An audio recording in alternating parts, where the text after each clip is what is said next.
Thanks so much for joining us this morning on KRIS 6 Sunrise, folks. Here's a look at the stories that we're covering this hour on KRIS 6 Sunrise. Now, crime is on the rise in the Coastal Bend. Neighborhood news reporter Alexis Scott takes a look at what new crime data reveals and what city leaders plan to do about it.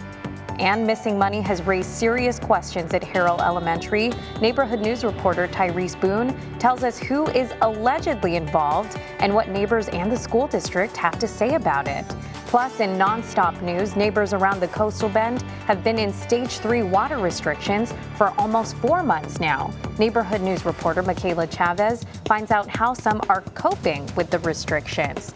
And we're going to go ahead and take a live look at our SPID Skycam. Traffic appears to be flowing pretty smoothly this morning. Of course, we will check in with meteorologist Stephanie Lauber. She has a look at your forecast and a look at your roadways this morning. It's Wednesday, April 9th. Your KRIS 6 Sunrise starts now.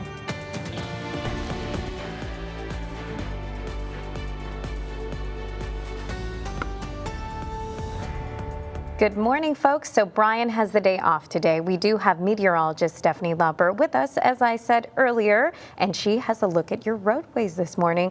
You know, we have a lot to get to today, right? That we do, Michelle. Lots going on, and thankfully not a whole lot when it comes to traffic. So heading out the door should be a pretty smooth ride. If you're traveling between Portland and downtown Corpus Christi, 181 looks to be a pretty smooth commute so far. Once you get into town, though, we typically tend to see things getting busy around the Crosstown Expressway and that interchange with 37. That is not the case so far. We're looking like a smooth commute all around that interchange.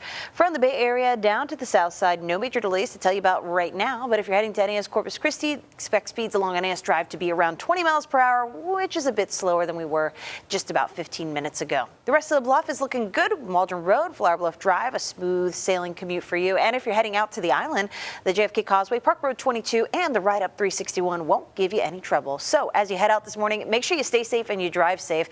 That's a look at your traffic report. I'll have a check on your weather with your weather on the 6s. Steph, thank you so much. So it's a painful fact that there's crime in our neighborhoods, but just how bad is it? Well, at-large council member Carolyn Vaughn wanted some answers, so she requested some hard numbers. Corpus Christi Police Chief Mike Markle presented those crime stats during Tuesday's council meeting. The most recent data from 2017 to 2024 shows a 78% increase in aggravated assault crimes. There's also been an increase in gun-related crimes. Family violence and auto theft cases are also on the rise.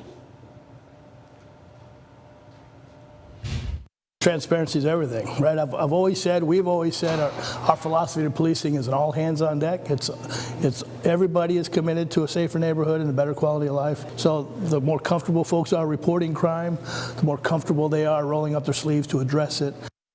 Coming up at 6:40 in our 20 minutes of nonstop news, neighborhood news reporter Alexis Scott will have more on the chief's presentation to City Council.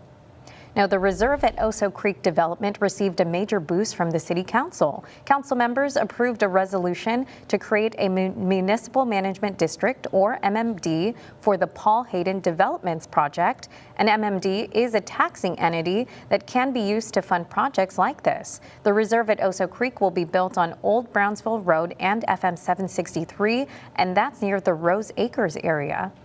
Now, the master planned community will feature 4 parks with playground equipment, a splash pad, walking trails, and a 25 acres of green space and ponds. It will take up to 8 years to complete and will be built in 4 phases. The development is expected to generate more than $3 million in property tax revenue for the West Oso School District. Planning for the project began 2 years ago. Now, the Holly Road Train Trestle to Tourism project has been moved to next week's City Council meeting. Council was supposed to vote yesterday on an ordinance that would have repurposed over $1 million for the project. And just before that discussion, City Manager Peter Zanoni asked that item to be pulled from the agenda. In 2023, the city was awarded a $13 million grant to transform an old train trestle into a shared-use bike and walk path across the Oso Bay. Now, Nueces County Emergency Services District Number 2 is expanding from Flower Bluff and opening another station at Padre Island. It will be where the Christus Trinity Clinic is currently located. Neighborhood News reporter Aaron Hawley went out to the island to learn more about the project, and the chief with Nueces County ESD told Aaron they hope to have the new island station up and running by Memorial Day.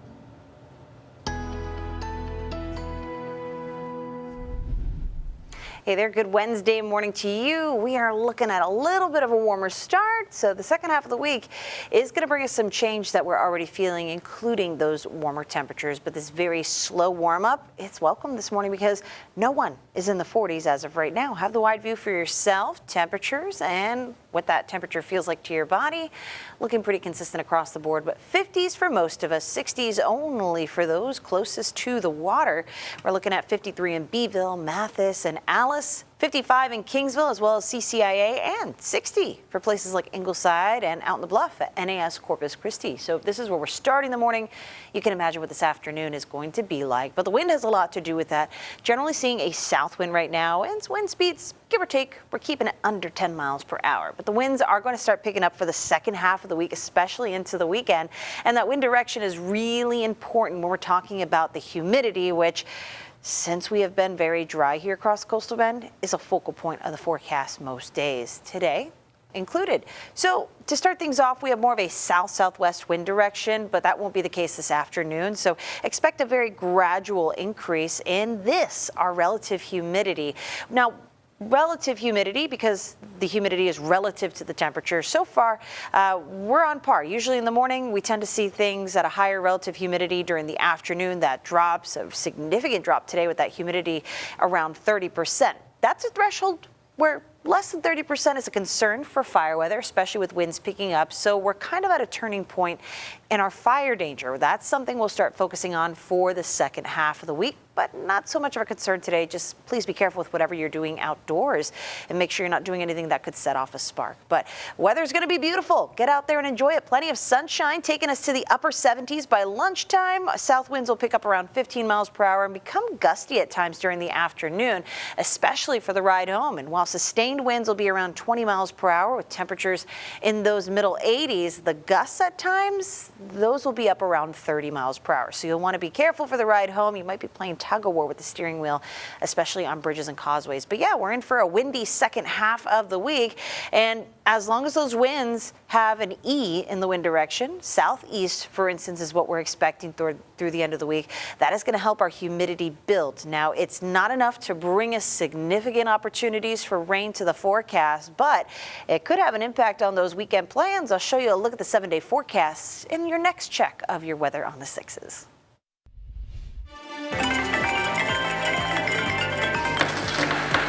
Scams are a dime a dozen these days. For this week's Veterans in Focus, I'll expose the latest tactics scammers are using to take more than just your loose change. Hey, welcome back, folks. 6:11 this Wednesday morning. We're getting our first live look from our Manny-Cam. He's in your neighborhood on Shoreline Boulevard near the American Bank Center. Everything's looking good from that angle, but folks, if you're headed up and out the door, it is 53 degrees outside right now. You might want to grab a sweater or something, but hey, we'll see if you need that sweater later on today. We'll check in with meteorologist Stephanie Lauber in just a bit, but first, news from your neighborhood. This is Veterans in Focus, sponsored by the Heil Law Firm, battling for justice, winning for the community. Consider this a wake-up call from the Texas Veterans Commission. It's ringing the alarm for scammers. For this week's Veterans in Focus, we'll reveal how these crimes are evolving with technology and what you need to know to avoid becoming the next victim. Their job is to make it so enticing that you're going to go ahead and put your guard down and give them all the information they want. Okay, let's face it. Technology may make our lives a little bit easier, but it also gives scammers a platform to bank on your trust. We get very comfortable with technology, whether it be in the social media platforms, and we just put our information in, not thinking or not knowing who's on the other side. Unfortunately, in some cases, people fall prey to those things. Salvador Castillo, an Air Force veteran and claims director of the Texas Veterans Commission, tells me scams come in all forms, with the ability of making you a victim at the palm of your very own hand. You have emails, texts, phone calls, and they're unfortunately the population is falling prey to this. Now, this may not be new news, but unfortunately, a large population of people and veterans still have fallen prey to these scams. In comparison to other years, it has increased exponentially. New Federal Trade Commission data shows veterans have reported losing more money to scams in 2024. 167,000 cases of fraud were reported last year, resulting in an estimated loss of $419 million. They get some text or email, and they say that they're representatives and they're there to help. But in reality, they're fraudsters looking to take advantage of veterans and their assets. This includes disability compensation claims, memorial service scams, personal finances, and identity theft. According to the FTC, the most reported scam category last year was imposter scams. A lot of the Social Security Administration and or the VA does not reach out to folks to let them know that, hey, you can apply for this or you can apply for that. To avoid becoming the next bank for these scammers, Castillo says it's critical to protect your information and always verify the source asking for it. In addition, he says if a link on an email or text seems suspicious, don't click on it. It could be a scam that costs you more than you expect. A good rule of thumb, too, is if it's too good to be true, don't believe it. Exactly. I would say verify, verify, and verify. Now, folks, we provided several resources on our website so you can get help and report fraud. Just go to our website, christv.com. Or you can call the VSafe Fraud Hotline at 833-388-7233.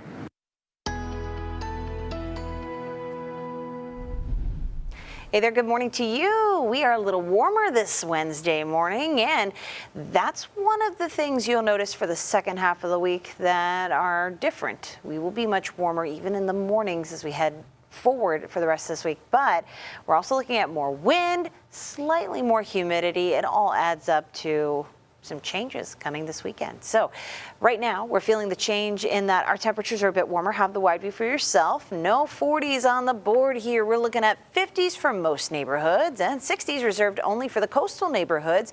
For instance, 60 in the Bluff at NAS Corpus Christi. Rockport reporting a temperature of 61 degrees. 68 in Port A, winning out nearly at 70, but it's a big contrast to the 51 degree reading in Beeville as well as Alice this morning. It's feeling a little chillier in Alice this morning, feeling like 49, but yeah, all of our temperatures hanging out in the 50s so far. But under clear skies, what are we expecting for today? One of the changes you'll notice each of the next couple of days is, yes, our humidity, the amount of water in the air around us is on a very slow increase. However, relatively speaking, relative humidity is going to be pretty dry over the next couple of afternoons. 30% is kind of our threshold where we start to be concerned.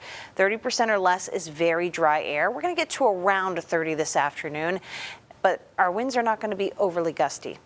Over the next couple of days, more wind and relative humidity that's kind of precarious like this, that is going to bring us concern for fire danger over the next couple of days. So it's not a huge problem today. Just be careful with whatever activities you have going on outside because the weather is going to be gorgeous and I know it's going to draw a lot of folks out. And if not, what are you doing? Have some lunch out on the patio today. Plenty of sunshine and feeling good. It's the evening time frame that'll be a little tricky for that wind. It's going to start getting gusty for the ride home. You might be playing tug of war with the steering wheel as our winds become more southeast. That is a wind direction that draws in moisture off the Gulf of Mexico, but generally breezy conditions are going to be setting up for the second half of the week. And as long as that comes from an onshore direction, we will see very small increases in our humidity, the amount of mugginess that we feel out there. So by the weekend, we're slowly going to make our way into a humid category. So not a lot of water in the air. Don't expect much for clouds and certainly don't expect much for rain across the next 7 days. Rain chances are going to be real slim as we head on into next week. So your 7-day forecast shapes up like this. Windy conditions expected as we go from tomorrow into the beginning of next week. But look at these temperatures on the rise. We'll be in the upper 80s from here on into the beginning of the week, with the warmest temperature looking to be on Monday, 88 degrees. What do you do if you come close to a snake? I'm your neighborhood news reporter, Victoria Valderrama, on the south side. As snakes come out of hibernation, I spoke with experts to find out the answers. And major tariffs have now gone into effect for dozens of countries, including China. Coming up after the break, we check in with Scripps News Group, Joe St. George. He'll have more on President Trump's decision to increase China's tariffs.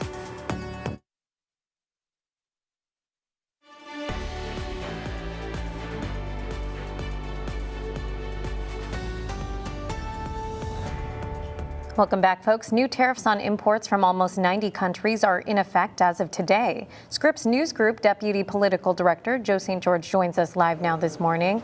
Good morning, Joe. So China is getting hit with a 104% tariff. Loaded question here. Can you explain why President Trump gave such a large tariff to China, and how has China responded? Well, they just responded. The global economic channels are putting up the breaking news breaking news banner as we speak. Beijing firing back again, retaliating again. They're going to now place an 84% tariff on American goods going into China. So if you're a farmer in Texas, agriculture community across the South, this is potentially a big deal because you're talking about significant numbers here, not a 5% or 10% tariff. We're up to 84% when it comes to China retaliating. And when it comes to Chinese goods coming into our country, we're north of 100%. To answer your question about how we got here, this started so many months ago with fentanyl. The president hit China with a 20% tariff on fentanyl. We then had I guess we'll call it the regular tariff announcement of 34% last week by the president. It was supposed to be at 54. Then Beijing responded. They accused the U.S. of blackmailing them. They told their people in various statements and addresses that China's not going to back down here. This is a moment. Remember, China is the world's second largest economy. So in response to that, the president retaliated again with 50% tariffs of his own. So you grab the calculator, 50% response, 34% regular, 20% fentanyl. That's how you get north of 100% tariffs, which economists say will impact all of us. Yes, the big box stores will initially pay the tax when that product comes in from a port, comes in from Asia, but then ultimately the price in some form gets passed along to all of us. It's not just China that was hit overnight. That's why this is such a big story. As you noted, dozens of countries, 46% tariff right now on Vietnam, 20% tariffs on goods on Europe. Think of clothes, those fancy clothes. Think of wine, champagne, European foods, all potentially either not going to be available in the U.S. because it just won't make business sense for companies to bring it in, or it will just be more expensive when you buy it. So this is a moving target today, as it has been throughout the last several weeks. One thing we're waiting for, the president keeps talking about how he's talking with so many leaders that countries want deals. We haven't seen those deals yet. In fact, last night the president talked about even more tariffs being on the horizon, possibly tariffs involving the pharmaceutical industry. He's frustrated so many drugs are made overseas. Again, we're covering this story, it seems like every day. Every day the story changes a bit. Every day the story impacts our wallets, and that's why this will remain a big story for days to come. Yeah, Joe, and that's why we appreciate the information you're providing. We'll talk to you soon.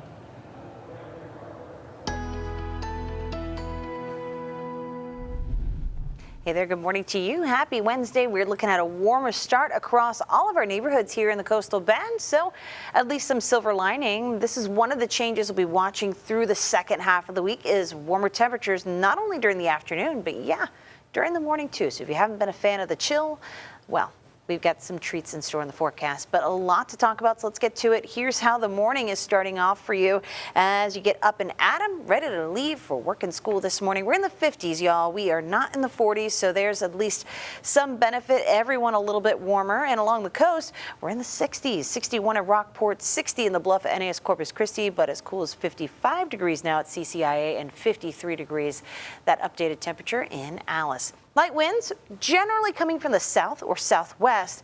That wind direction will change this afternoon, and we're going to see our winds begin to get gusty. So that'll be a change we see not only through the second half of the week, but toward the upcoming weekend too. But let's take a closer look at this temperature change with the Chris 6 Neighborhood Weather Network. Out along the island, temperatures hanging out in those upper 60s, 67 off Vortex 3 neighborhood station, 66 at Magoo, and 67 off Padre Isle. But taking things to Beeville now, more inland neighborhoods are feeling significantly cooler, about 10 degrees off Hilltop Road where the temperature's 57, 55 from our neighborhood station Beeville, and 52 off FM 504. So you definitely might want that sweater before you head up and out the door. You won't need it this afternoon, though. Another warm afternoon ahead. But as we go through the next couple of days and our winds pick up, something we'll be watching is that very precarious ratio of the water around us. So during the morning, our relative humidity, relative to the temperature, tends to be higher, and in the afternoon it drops. But 30% is about where we'll get to this afternoon, and that's that threshold that we start to watch when we talk about fire danger. So be careful with whatever activities you indulge in this afternoon, and all that wonderful sunshine. We'll want to be careful not to set off a spark. We're not overly concerned about fires, but it is a potential we've got to watch out for. But if you're taking the pup out to the park, Pepper, she's going to have a great forecast for the dog walk today. Looking at lots of sunshine, warm temperatures getting to the middle 80s, and will be near 80 degrees by lunchtime already. So expect gusty winds to pick up as we head into the evening time frame. There'll be a southeast wind gusting to around 30 miles per hour for the ride home. Maybe a little tug of war with the steering wheel, but all of that is going to help our humidity be on the rise ever so slowly. Not enough to give us rain chances, but enough to make those middle 80s feel extra warm toward the weekend. Missing money has raised serious questions here at Harrell Elementary. I'm Tyrese Moore, your Kingsville neighborhood news reporter, and I'll tell you who's allegedly involved and what neighbors in the school district have to say about it.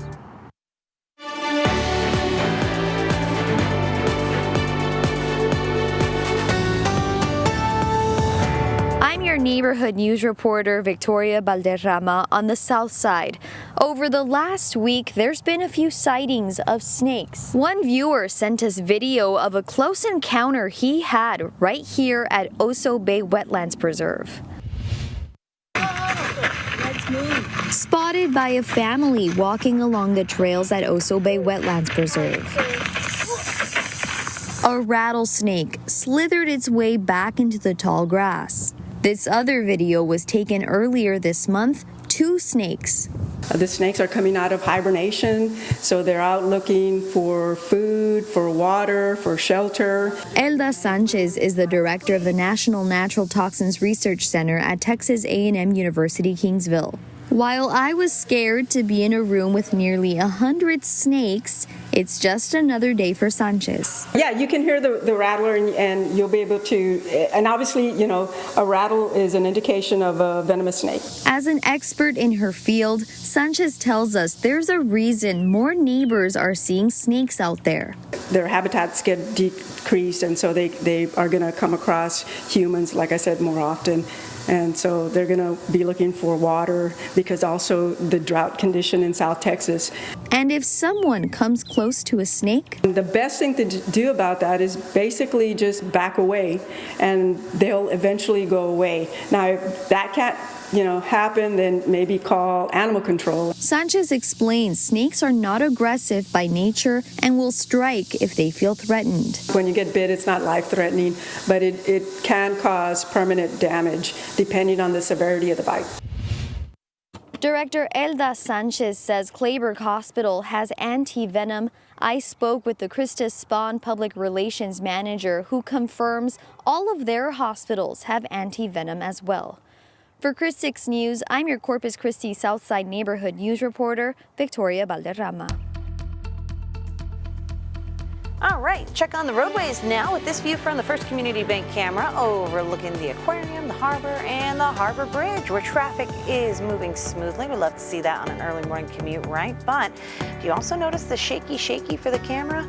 We're going to see those winds picking up for the ride home, so be warned. You might be playing tug of war with the steering wheel a little bit, but overall, the commute so far this morning, not a problem. Let's head to those roadways now. Show you 181, of course, green between Portland and downtown Corpus Christi. Coming down 37, we're starting to see things get busy at that interchange for 37 and the Crosstown Expressway. You know the drill happens right around this time every morning, so if you need to take an alternate, maybe going down Staples to catch 37 or 181 is an option for you. From the Bay Area down to the south side, side, not seeing much for trouble, just a little sluggishness on SPID heading toward the crosstown near Castores, so keep that in mind. And if you're heading to NAS Corpus Christi this morning, smooth commute for you there with speeds up around 30 miles per hour. So as you head out this morning, make sure you stay safe and you drive safe. That's a look at your traffic report. I'll have more in your forecast ahead. Guns on the streets, violence in the home, and now pressure is on police to explore the rise. I'm Alexis Scott, your downtown neighborhood news reporter, uncovering what new crime data reveals and what city leaders plan to do about it. Now, weather on the 6s.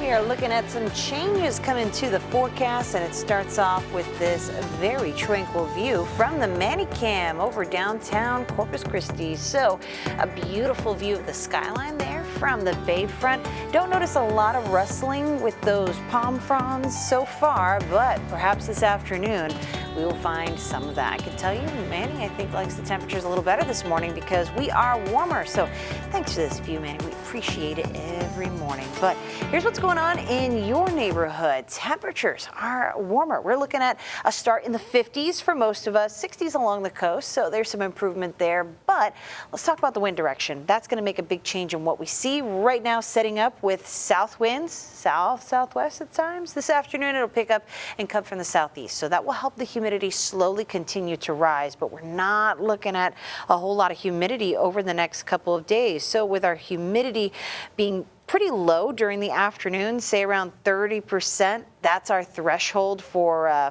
fire concerns. That's something we'll be watching as we head through the next couple of afternoons, especially as things become more windy. So keep in mind throughout the next couple of days into the weekend, as things become more windy, we have low humidity in comparison during each of the next afternoons. Let's avoid any activities outdoors that could set off a fire, but definitely get outside and enjoy all this beautiful sunshine. We're looking at a great forecast into next week. Now, say hello to your neighbors. This is your Chris 6 News Sunrise Shoutouts. Hello, Chris 6 Sunrise team. I'm Mike Tamez from the Robstown neighborhood, and I want to wish all my neighbors a great morning across Coastal Bend. Hey, we hope you have a great morning too, Chief Tamez. We appreciate you for this shout out video. And folks, you can also send us your own shout out video by scanning the QR code on your screen or heading to our website, christv.com. We'll be right back after the break with your 20 minutes of nonstop news. From Chris 6, this is 20 minutes of nonstop news. Yes, we are going to start your 20 minutes of nonstop news from our Manicam. He's in your neighborhood on Shoreline Boulevard, taking a look at the beautiful bay. Oh my goodness, I've been loving these sunsets, you guys. 55 degrees outside right now. Of course, we will check in with meteorologist Stephanie Lauber in just a bit to see how our forecast is shaping up. But first, news from your neighborhood. There's been a spike in violent crimes across the city, especially involving guns and family violence. A city council member called for a full crime data review, and now those numbers are out.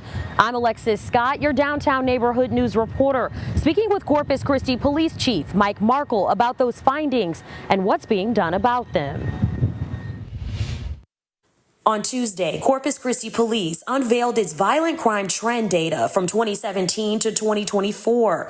Councilwoman at large Carolyn Vaughn requested this to show progress in policing and to see what crimes need attention from law enforcement. Well, I had several calls asking me about, is there an update on the crime in the city, because we've had so many stabbings or shootings, and I thought that as well too. So I thought it was time to do that. That report showed a significant increase across the board. Take a look at your screen. In the last 7 years, there's been a rise in aggravated assaults, at least 27%.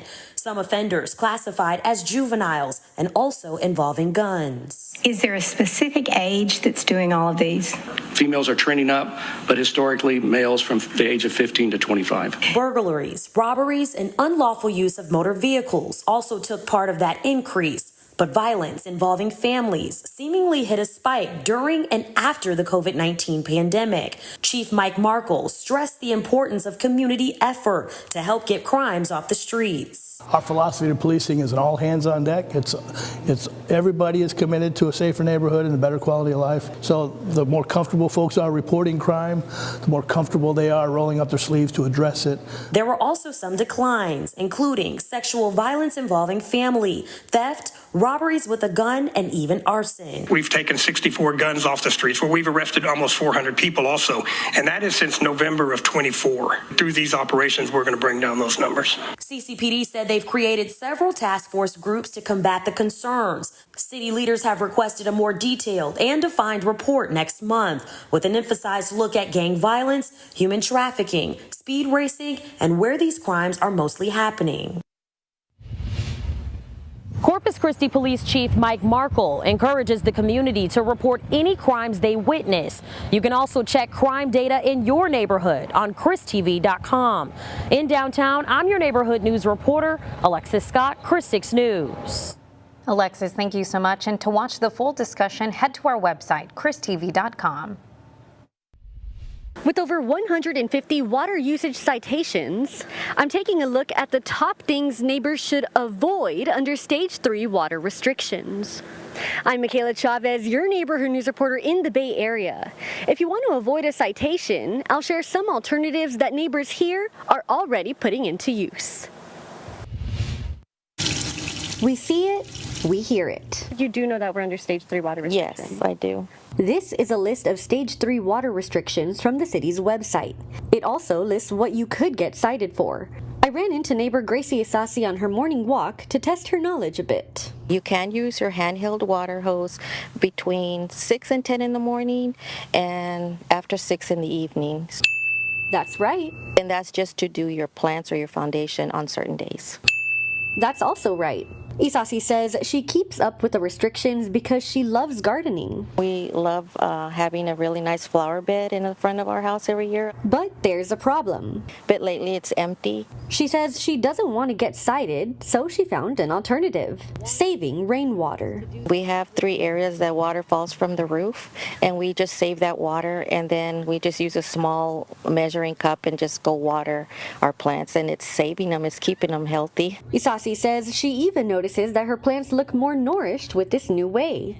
And she isn't the only one trying to help others avoid a citation. My business is Extreme Clean Wash and Rental. Eric Kuhn owns a pressure washing company. He says the restrictions aren't affecting him yet because he's an LLC business. Luckily, I'm able to tap into wells and fill up like that. But at any moment, that could change. If we go into another stage of it, it is going to shut us down. He brings his own tank of water to every job. So I'm not running up your water bill, and you don't have to worry about getting to charge for extra water. It's enough water to wash 2 or 3 houses. The tank's just right here. According to the city, more than 250 citations have been given out since January. Kuhn hopes he can help others avoid that. Having this big tank like this makes me able to go around town and knock out as many jobs as possible while keeping my customer happy on not using their water.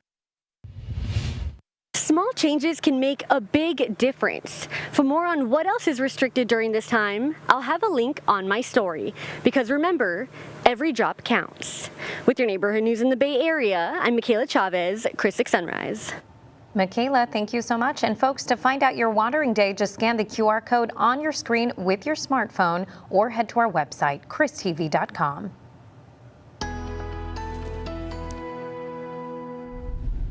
All right, quick heads up. I know this is an update on your weather forecast, but traffic, once again, I don't know, SPID westbound must be an unlucky commute because twice this week we've seen a crash that has caused delays. So this one is near Ayers, but the backups extend all the way past Castoria, so you'll want to exit Weber to avoid these slowdowns. Traffic is moving, but it's pretty sluggish. So again, that crash in the left lane off by the shoulder, you'll want to exit Weber to avoid these delays. But other parts of SPID not looking too bad. We'll show you this view behind me of traffic moving smoothly along more eastern portions of SPID. It's a pretty tranquil morning. Otherwise, temperatures are warmer. We're in the 50s and 60s along the coast. How's the water view for yourself? We're talking about a generally warmer morning with winds that are around 10 miles per hour or less, but they're coming from the south, and that's helping to keep us warm. Where we have south-southwest winds, that's normally a drier wind direction, but that will change today as our winds pick up in the afternoon and help keep our humidity from getting too dry during the afternoon. But visibility at perfect 10 for everybody under clear skies. So let's talk about relative humidity, because it's relative, but to what? To the temperature. That's why we tend to see a higher percentage during the morning hours and lower during the afternoon where we are warmest. So naturally, we watch that drop happen every afternoon, and this afternoon it's going to be around 30%. Now, the deal is 30% is that threshold where we start to say, fire danger?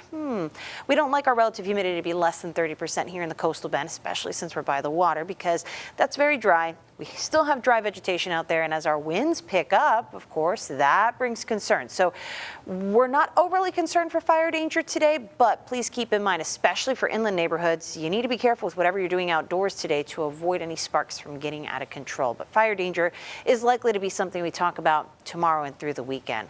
However, if you're taking your favorite four-legged friend to the dog park, this is the one on the bayfront that I like to take Cooper and Lola to. You might find Pepper there, smiling, and it's because we have a great forecast for all the pups out there. Good reason to get outside, go for a longer walk. We'll be warmer today, getting close to 80 degrees by lunchtime with plenty of sunshine and those winds picking up too. But really, it's the gusts that'll be a bit problematic today. Those will be around 30 miles per hour for the ride home. So you might be playing tug of war with the steering wheel, but it's a southeast wind, so it will help our humidity be on the rise over the next couple of days. So we're not going to be overly humid, at least not until the beginning of next week. But overall, we could use some of that water to give us rain in the forecast. Unfortunately, that's just not in the cards, but in the meantime, we'll enjoy some beautiful sunshine with a bit of wind heading into the weekend.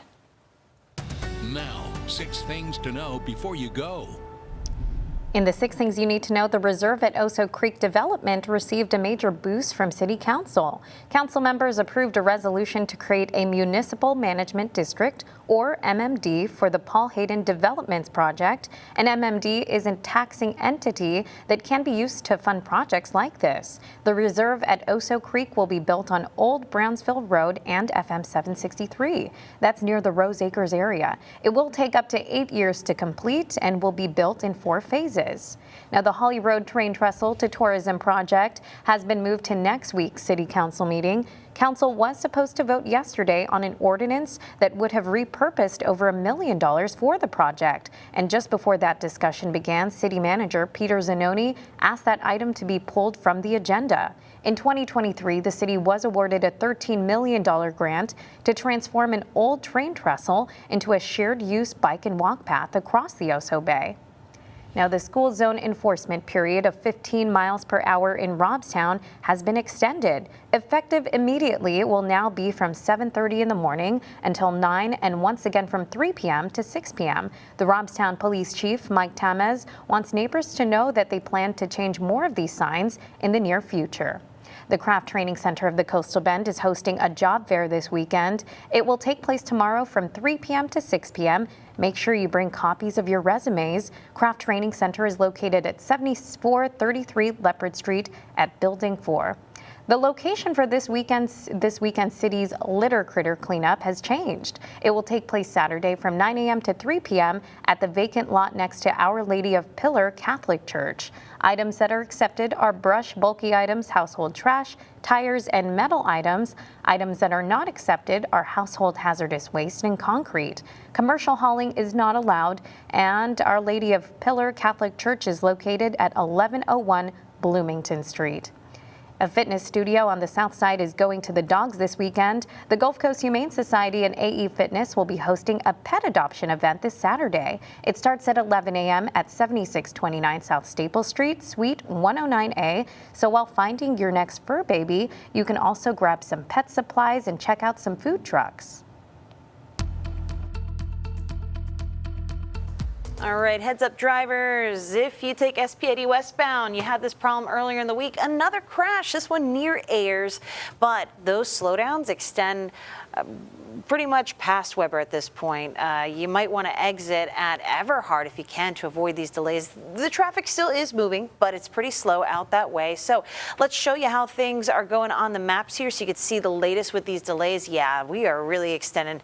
If you're getting on near Weber Road at this point, probably not helpful. So let's avoid that altogether. You could take the access road, but as you saw from our Skycam, they're still pretty busy. I would suggest taking Everhart and catching either Galahart to catch across town, or just avoid entirely and catch Staples to either navigate to 37 or 181 on your own. But yeah, these backup extend pretty much to Weber now, so avoid that area westbound if you can. If you're traveling around NAS Corpus Christi, we're moving a bit sluggish here as well. Speeds down to 15 miles per hour on NAS Drive. So as you head out this morning, leave a little early. Make sure you stay safe and you drive safe. That's a look at your traffic report. We'll get one more check on your forecast with your weather on the 6s ahead. I'm Tyrese Boone, your neighborhood news reporter here in Kingsville. Several of you reached out to us about Harold Elementary using PTO funds to buy food and other items. I spoke with a concerned neighbor and the district about these claims. A lot of questions that need to be answered. Hopefully we'll get some in this meeting. That'd be nice. It's been over 10 years. That is Elizabeth Ramos, a former board member of Kingsville ISD. She is speaking about the playground at Harold Elementary that is in need of a makeover and funds. It's a missing slide. It's also got nails and plywood blocking where a slide would be. There's exposed metal where kids can hurt their feet on and scratch themselves. Before leaving the board, Ramos says there was $15,000 in the PTO account that would have been spent in the playground. However, after submitting an open records request, the total amount left in February? It's down to roughly $2,000 last time I checked. So what was the money spent on? According to the documents, it wasn't spent on the playground. Instead, it was spent on places like Wingstop, Amazon, and Cash App payments for balloons. They were in hundreds of dollar increments each time. There were also food purchases, which would only feed about 2 to 4 people at the most. So I was wondering where that went to. After she posted this statement on Facebook, neighbors reached out to Chris 6 News to look into this. I attended the PTO meeting on Tuesday to get answers, and some neighbors did too. Those in attendance were not happy. So now our babies are out of $12,000. It doesn't matter when it was raised. It was earmarked for the playground. According to the PTO staff, there are currently $7,000 in the account. They will look into this issue and will discuss further at their next meeting. And as for the playground, the Kingsville ISD superintendent said in a statement that it is in the planning process with phases soon to be discussed. Kingsville ISD is conducting an audit on the PTO to further investigate these claims. In Kingsville, I'm your neighborhood news reporter, Tyrese Boone, Chris 6 News. Tyrese, thank you so much. Here's a look at what's trending now. Say hello to Tucker. This baby Maasai giraffe is the newest addition to Disney's Animal Kingdom. He's the third calf a giraffe named Mara has had since coming to the park in 2015. Now, every birth is important because giraffe populations are declining. Maasai giraffes are one of 4 different species of giraffes, and they are all considered vulnerable. So cute. I bet it's taller than me, though. Even though it's a baby. They're born with an advantage, right? Vertically blessed that they can be taller. I love giraffes. I love going to Epcot's Animal Kingdom Disney's Animal Kingdom and, doing a little park pass. You can see all the animals. It's really cool. And you can also feed giraffes leaves. I have never gotten to do that. I want to do that. Jelly. But you know what? We got better weather than Florida right now. Exactly. They had some storms earlier in the week, humidity. We've got this perfect little springtime weather right now. But there are some things to be aware of as we head into the second half of the week. So let's get to it, show you what's going on outside. SPID, by the way, there's a crash westbound toward the area of Ayers. That's heading toward the Crosstown Expressway.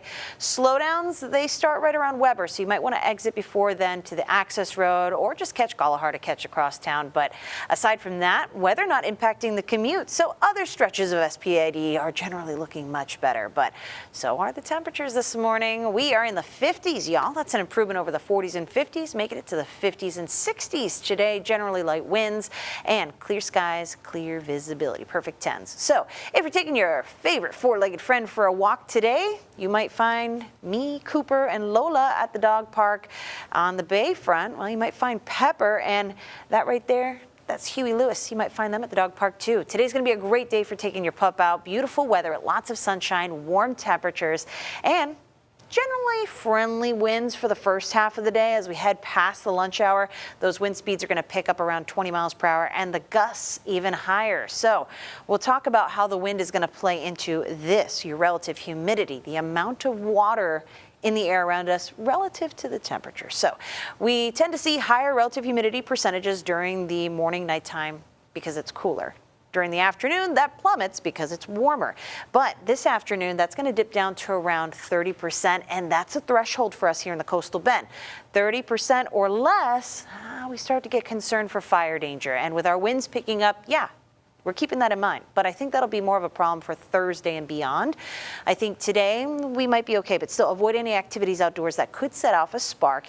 I know we have a lot of fresh green foliage. Some of you may be mowing the lawn. I've already had to do that, but that's all good and gravy. Just make sure you're being careful out there. The winds are definitely going to be a cause for concern for the ride home, gusting around 30 miles per hour. So as you head over bridges and overpasses, you might be fighting the steering wheel a little bit, but that southeast wind is actually going to help keep our relative humidity on the rise slowly but surely over the next couple of days. So overall, not such a bad thing. The wind's helping us out a little bit there, but we're going to keep windy conditions in the forecast really tomorrow and beyond on into the weekend. Temperatures will be warmer too as a result. We're normally around 82 degrees for this time of the year, but we're going to keep things feeling pretty warm all the way into next week. Sunday, 87 degrees, but plenty of sunshine. Wish we could get a little bit of rain in this 7-day forecast, but we need a little more water in the air for that. Yeah, well, hopefully sometime soon, right? I definitely hope so. We could use some rain in the watershed. We're at 1,030 days underwater restrictions, so. Well, thank you so much, Steph, and thank you folks for joining us. We hope to see you later for more news from your neighborhood. Take care.